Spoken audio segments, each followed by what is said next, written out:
DCB മീഡിയയുടെ പുതിയൊരു വീഡിയോയിലേക്ക് സ്വാഗതം. പുതുവർഷത്തിൽ നിരവധി മാറ്റങ്ങളാണ് എത്തുവാൻ പോകുന്നത്. 2025 ജനുവരി മുതൽ വിവിധ മേഖലകളിലെത്തുന്ന നിരവധി മാറ്റങ്ങൾ എന്തൊക്കെയാണെന്ന വിശദ വിവരങ്ങളിലേക്ക് കടക്കുന്നതിന് മുൻപായി ചാനൽ ആദ്യമായി കാണുന്നവർ സബ്സ്ക്രൈബ് ചെയ്യുക. വീഡിയോ ഇഷ്ടമായാൽ ലൈക്ക് ചെയ്ത് സപ്പോർട്ട് തരിക. ഫേസ്ബുക്കിൽ കാണുന്നവർ പേജ് ഫോളോ കൂടി ചെയ്യുക. ആദ്യത്തെ മാറ്റം പഴയ ഫോണുകളിൽ വാട്സപ്പ് നിലയ്ക്കുമെന്നതാണ്. Samsung Galaxy S3, Galaxy note 2, Galaxy Ace 3, Galaxy S4 mini, Sony Xperia, LG Optimus G, Nexus 4 തുടങ്ങിയ പഴയ ഫോണുകളിൽ നാളെ മുതൽ, അതായത് ജനുവരി മാസം 1-ാം തീയതി മുതൽ വാട്സപ്പ് പ്രവർത്തിക്കില്ല എന്ന മാറ്റമാണ് എത്തുന്നത്. ഈ മോഡൽ മൊബൈലുകൾ ഉപയോഗിക്കുന്നവർ ഈ മാറ്റം ഒന്ന് പ്രത്യേകം മനസ്സിലാക്കി വെക്കുക. അടുത്ത മാറ്റം ഈടില്ലാതെ 2 ലക്ഷം രൂപ വരെ കാർഷിക വായ്പ ലഭിക്കുമെന്നതാണ്. 2 ലക്ഷം രൂപ വരെയുള്ള കാർഷിക വായ്പകൾക്ക് ഈട് വേണ്ടെന്ന RBIയുടെ പുതിയ വ്യവസ്ഥ നാളെ പൂർണ്ണതോതിൽ പ്രാബല്യത്തിൽ വരുമെന്നാണ് അറിയിപ്പെത്തുന്നത്. കാർഷിക വായ്പയുടെ പരിധി 1,60,000 രൂപയായിരുന്നതാണ് 2 ലക്ഷമാക്കി ഇപ്പോൾ വർദ്ധിപ്പിച്ചിരിക്കുന്നത്. ജനുവരി മാസം മുതൽ 2 ലക്ഷം രൂപ ഈടില്ലാതെ കാർഷിക വായ്പയായി ലഭിക്കുമെന്ന കാര്യം എല്ലാവരും മനസ്സിലാക്കി വെക്കുക.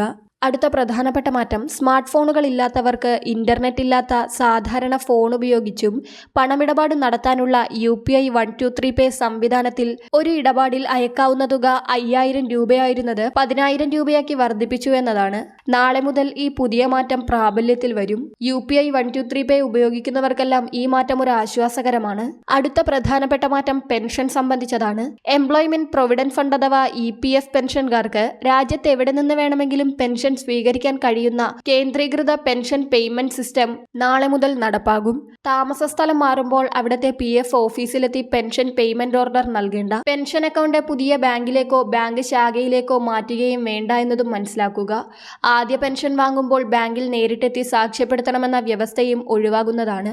അടുത്ത പ്രധാനപ്പെട്ട മാറ്റം സ്വകാര്യ ഭൂമിയിൽ മൊബൈൽ ടവർ സ്ഥാപിക്കുകയോ ടെലികോം ലൈനുകൾ വലിക്കുകയോ ചെയ്യുന്നത് പൊതുതാൽപര്യത്തിന് അനിവാര്യമെന്ന് ബോധ്യപ്പെട്ടാൽ സ്ഥലമുടമ വിസമ്മതിച്ച നാളെ മുതൽ ടെലികോം കമ്പനികൾക്ക് ജില്ലാ കളക്ടർ വഴി അനുമതി നേടാൻ സാധിക്കും. ഇതിനായി സ്വകാര്യ വ്യക്തിക്ക് ടെലികോം കമ്പനി അപേക്ഷ നൽകണം. ഉടമയുടെ അനുമതി ലഭിക്കാതെ വന്നാൽ പൊതുതാൽപര്യം കണക്കിലെടുത്ത് കളക്ടർക്ക് അനുമതി നൽകാൻ സാധിക്കും. അടുത്ത പ്രധാനപ്പെട്ട മാറ്റം ഇപ്പോൾ നഗരസഭകളിലുള്ള K-സ്മാർട്ട് ഏപ്രിലോടെ ത്രിതല പഞ്ചായത്തുകളിലേക്കും വ്യാപിപ്പിക്കുന്നതിന് മുന്നോടിയായുള്ള പൈലറ്റ് പദ്ധതി നാളെ, അതായത് ജനുവരി 1 മുതൽ ആരംഭിക്കും. ആദ്യം തിരുവനന്തപുരം ജില്ലയിലാണ് ഇത് നടപ്പാക്കുന്നത്. എല്ലാ നടപടികളും വേഗത്തിൽ ചെയ്യാൻ സഹായിക്കുന്ന ഈ K-സ്മാർട്ട് എല്ലാ പഞ്ചായത്തുകളിലേക്കും വ്യാപിപ്പിക്കുന്നത് നടപടികളുടെ വേഗത കൂടാനും സഹായിക്കും.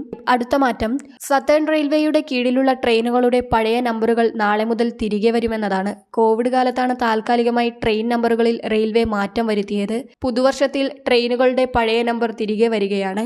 അടുത്ത പ്രധാനപ്പെട്ട മാറ്റം സംസ്ഥാനത്തെ RT ഓഫീസുകൾ നാളെ മുതൽ സ്മാർട്ട് ആകണമെന്ന് ഗതാഗത കമ്മീഷണറുടെ നിർദ്ദേശം എത്തിയിരിക്കുകയാണ്. ഇടനിലക്കാരെ പൂർണ്ണമായും ഒഴിവാക്കുന്നതാണ്. രാവിലെ 10:15 മുതൽ ഉച്ചയ്ക്ക് 1:15 വരെ മാത്രമാകും ജനങ്ങളുടെ സന്ദർശന സമയം അനുവദിക്കുക. 2025 പുതുവർഷത്തിൽ വിവിധ മേഖലകളിൽ ഇത്തരത്തിൽ നിരവധി മാറ്റങ്ങളാണ് വരുന്നത്. പൊതുജനങ്ങൾക്കേറെ ആശ്വാസകരമാകുന്ന ഈ മാറ്റങ്ങളുടെ അറിയിപ്പ് മറ്റുള്ളവർക്ക് കൂടി ഷെയർ ചെയ്യുക.